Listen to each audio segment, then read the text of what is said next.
Hello and welcome back to Witches of the Moon. I'm Eva Maria, your Monday hostess. And this week's topic is cooking and witchcraft. So I guess let's get started. Let's talk about cooking and witchcraft. Now, kitchen witchery is one path that centers very much around magical food preparation. But that does not mean that only kitchen witches magically cook. Many other paths utilize food as an avenue of manifestation of desired results. For example, it's not unheard of in hoodoo to lay tricks via one's home cooking. And to be honest, that's why some people in the world, they will be very particular and careful because they are aware that some magical practitioners do utilize food, as an avenue of manifestation. Some people will be careful whose cooking they eat. But that said, I feel that it's very important when considering the possibility of utilizing cooking as a magical means to know the power and symbolism of foods as well as herbs and spices that are in one's spice rack.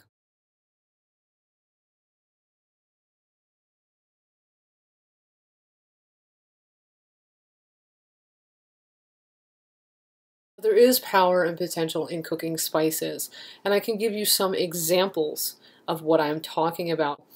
If you're going to be doing love work, you can utilize cinnamon, ginger, red spicy paprika, or coriander seeds.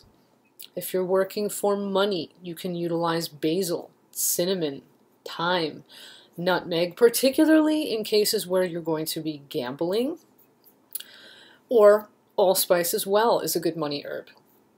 For luck, cinnamon, allspice, cloves, or star anise are great. For health, white, yellow mustard seeds or thyme. For uncrossing, mint or star anise. Star anise is good particularly for uncrossing because star anise stops bad luck streaks, among other things.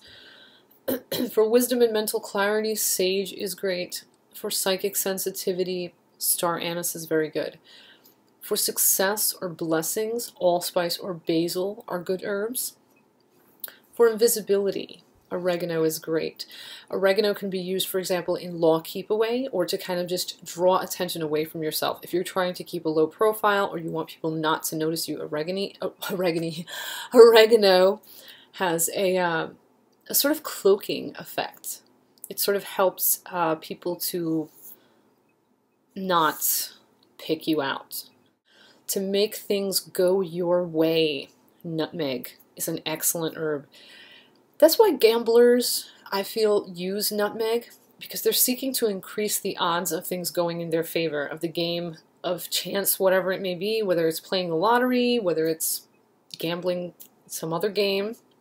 They're seeking to kind of sway the odds in their favor, for things to go their way. So nutmeg can also be used in other ways besides gambling. Nutmeg can be used just to kind of make things go as you would like them to go.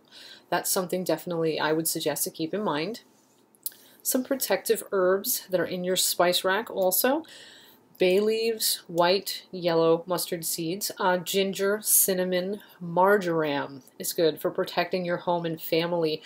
Cumin seeds for keeping negativity and bad luck away from your home. Garlic, spicy peppers as negativity wards, or anise seed or basil, both of which ward the evil eye, are great. For hexing, spicy peppers like black pepper or red pepper flakes can be used. Some cleansing herbs in your spice rack are rosemary, sage, and or thyme. These can be used as a powerful triad.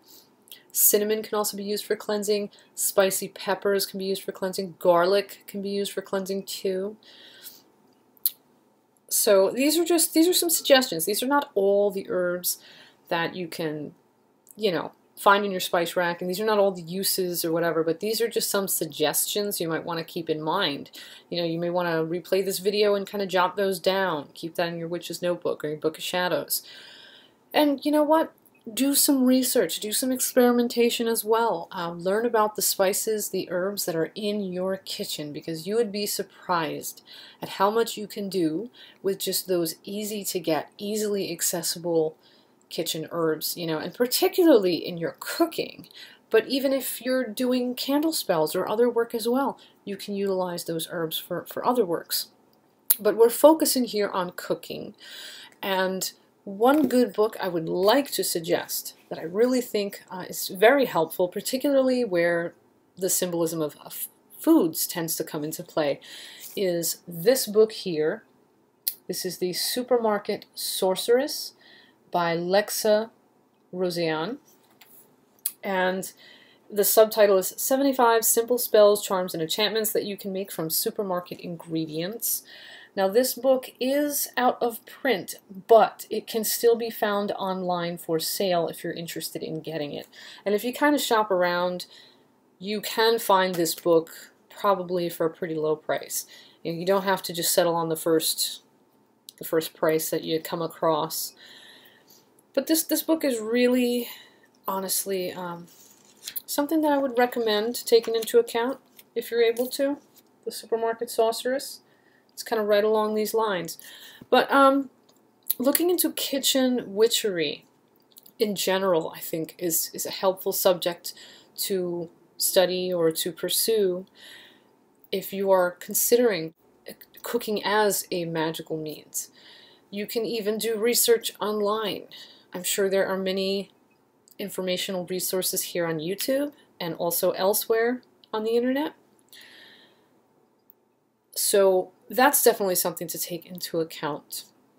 You know, as for how to go about cooking magically, there's no wrong way to do this per se. Everybody has kind of their own ways that they do certain things when they're doing their magical cooking. But I think that the main elements of successful magical cooking are to know what your ultimate aim is, to select a dish to make that has symbolic associations with that desired goal, to prepare the dish with focus and intention. Those three things I think are very important. For example, if I want to sweeten someone's disposition toward me, I might choose to bake something because there's that sweetness connotation. I might decide, for example, to make a honey cake. As I prepare the honey cake, I would focus on my desire of influencing my target toward being sweeter to me. I might utilize things like visualization, incantation, or prayer as I put the cake together. Maybe I could even acknowledge or state what each magical ingredient going into the batter is for. Then after the cake is baked, of course I'd serve it to my target. I'd act all innocent about it, of course, you know, oh, I made cake, here, would you like some, you know? And I would just trust that the magical process would unfold as is intended. Now, if you were to do something like this, you don't need to worry about other people also ingesting your magical meal, because if you're gearing it toward a specific person, it's not going to do anything to anybody else. They're just going to be like, oh, this is a great honey cake, yum. You know, but that one person, when they eat the cake, the magic will take effect, because it is, in this hypothetical situation I gave you, geared specifically toward a certain someone, toward that particular person.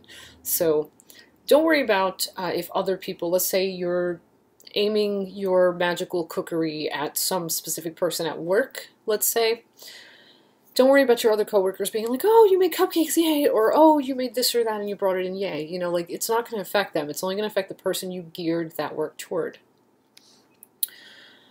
And a final thought I'd like to share before wrapping up this video is I wanted to share that in regard to witchcraft and cooking, there are many witches who utilize certain kitchen utensils, pots, pans, bowls, and etc. that they only use for their magical cooking. This isn't necessary per se, but for some people, keeping certain kitchen tools strictly associative of magic helps them to click into a magical mind frame. It's a way of psychologically triggering the self into an altered state of consciousness in preparation for culinary magical practice. So you might want to do that as well if you're going to pursue magically cooking. You may want to have, for example, certain knives or spoons or bowls or measuring cups or whatever, certain things in your kitchen that you only use for your spells when you're cooking. Because when you have that association, when you whip out that special mixing bowl or that special wooden spoon or whatever it happens to be, it's going to it's going to automatically focus you in on the fact that this is not an ordinary meal. You know, this is a spiritual experience. This is a magical working.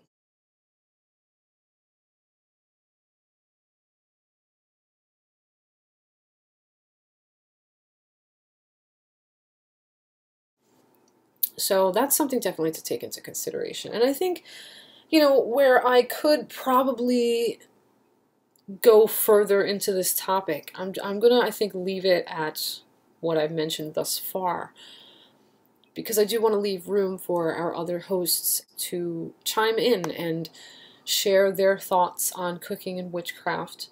But I hope that at least I've introduced this topic well. I hope that I've given you some little tips and little things, you know, little suggestions that might help you if this is something that you have not yet tried but are interested in trying. I'm going to wish you blessed be and ashe, and until next week, until next time, you stay awesome. Maybe get in your kitchen, try some magical cookery, and bye-bye for now.